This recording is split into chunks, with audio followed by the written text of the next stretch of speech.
Olá pessoal, eu sou Flank Ataídes do canal Historiando a Verdade e hoje eu estou num lugar muito agradável. Estou na cidade de São Vicente, São Paulo, cidade que se transformou na primeira vila do país em 1532 por Martim Afonso de Souza, né? E também estou num dos bares mais tradicionais da Baixada Santista, que é o bar do Gáudio, né? Restaurante Gáudio, que tem mais de 70 anos de história. Hoje eu vim aqui para falar um pouco de literatura brasileira e eu trouxe um amigo meu intelectual, especialista em literatura brasileira, Adilson Camilo, um grande amigo, e do qual eu gostaria hoje de compartilhar um pouco com vocês sobre a vida e a obra, né, de Graciliano Ramos e Vidas Secas, né?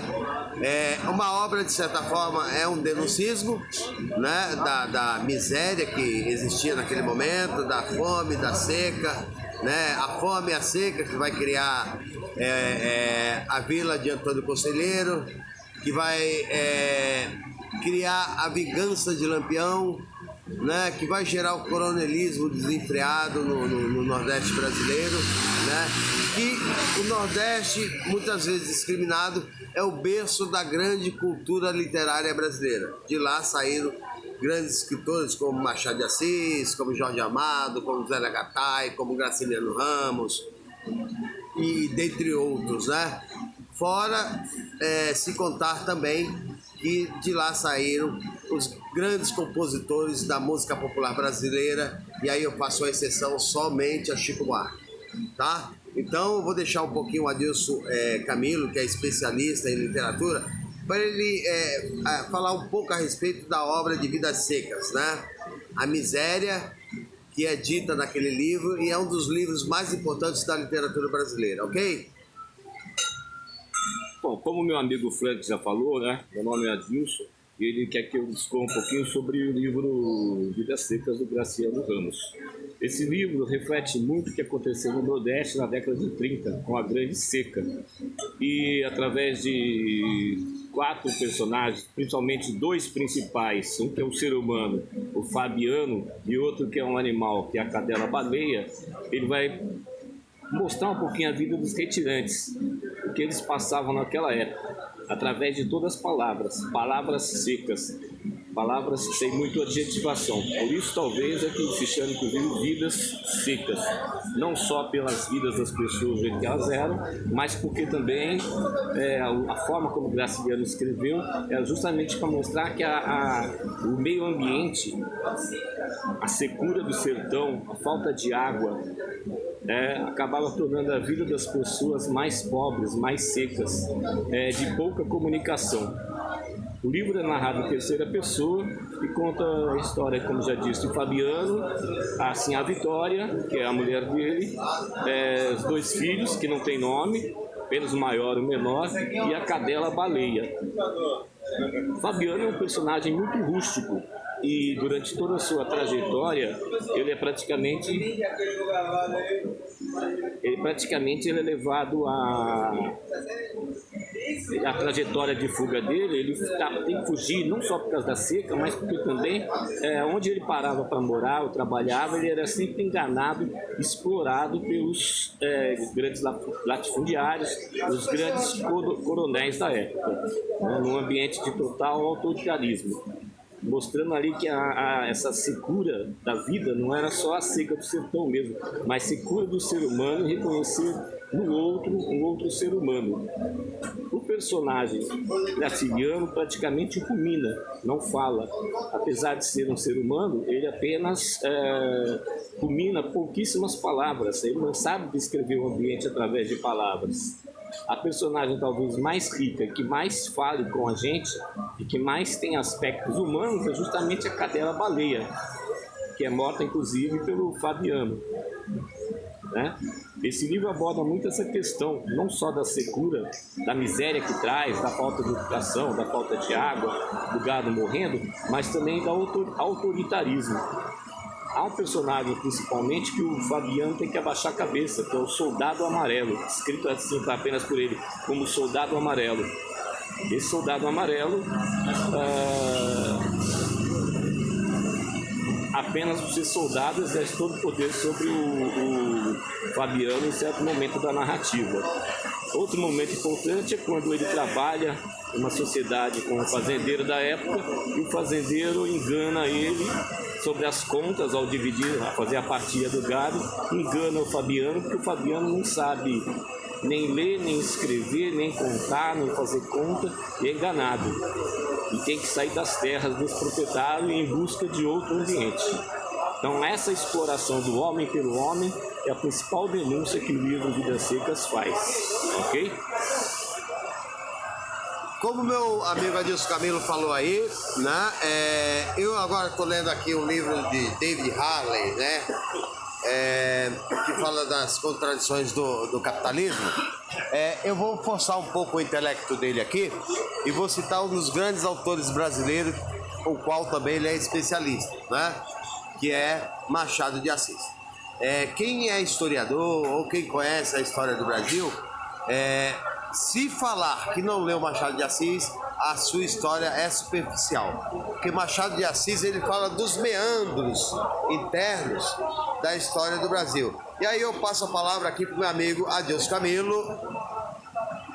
Bom, como meu amigo já falou, Machado de Assis ele procura explorar a sociedade que existia na época. A sociedade, na verdade, a sociedade moderna brasileira na época de Machado de Assis que faleceu em 1908, portanto é o século anterior.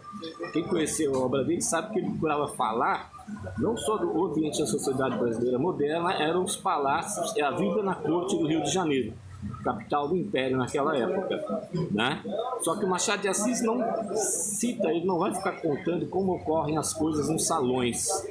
Mesmo quando os salões imperiais aparecem, o que ele procura mais é analisar um pouco da alma do ser humano daquele momento, das hipocrisias, das idiosincrasias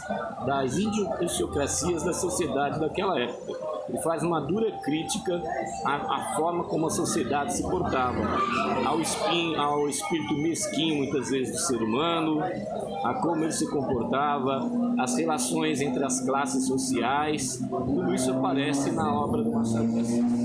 Não é à toa que Machado de Assis ficou apelidado como o bruxo do Cosme Velho.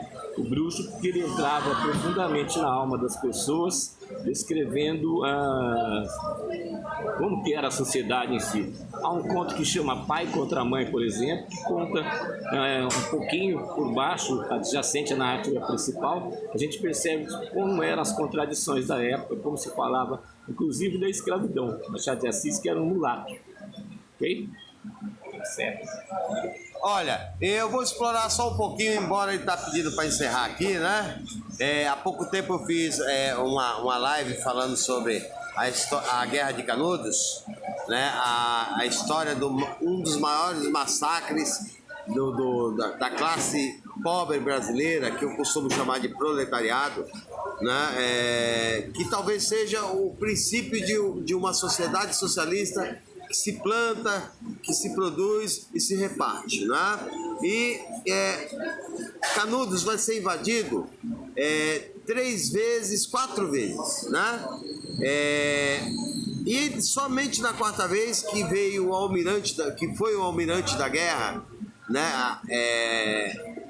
Para Canudos, com um exército de mais de 25 mil homens, é que finalmente conseguiram derrubar a cidade de Canudos e criando o maior massacre, né, que comparado inclusive à Guerra do Paraguai, né, que a Guerra do Paraguai é uma live que eu tenho que colocar para vocês, até porque cria-se vários mitos, por exemplo, do macaquito, né?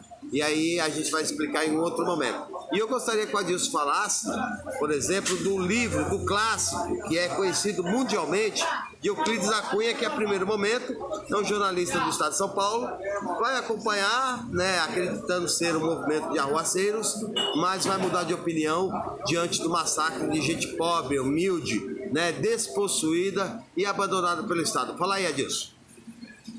Como o Frank já falou, quase metade de tudo que eu ia dizer, Euclides da Cunha era um engenheiro de formação e jornalista também. Ele foi chamado para cobrir a Guerra de Canudos, no momento que a gente não tinha internet, televisão, rádio, nada, para que as pessoas conhecessem o que acontecia no Brasil. Canudos ficava lá no sertão da Bahia, tá? Ficava no sertão da Bahia, portanto é um lugar distante do Rio de Janeiro.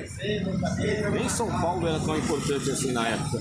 Começava a despontar assim como sendo o centro, mas era mais o Rio de Janeiro. E o estado de São Paulo também, né? Mas e aí como que as pessoas iam saber das coisas? Somente através das notícias do jornal. O que ele conhecia no início é que era um conflito lá de insurgentes que queriam derrubar o governo e pregar a volta da monarquia. Quando ele chegou lá, ele se deparou com uma realidade totalmente diferente. Pessoas muito pobres, atrás de um líder messiânico, Antônio Conselheiro.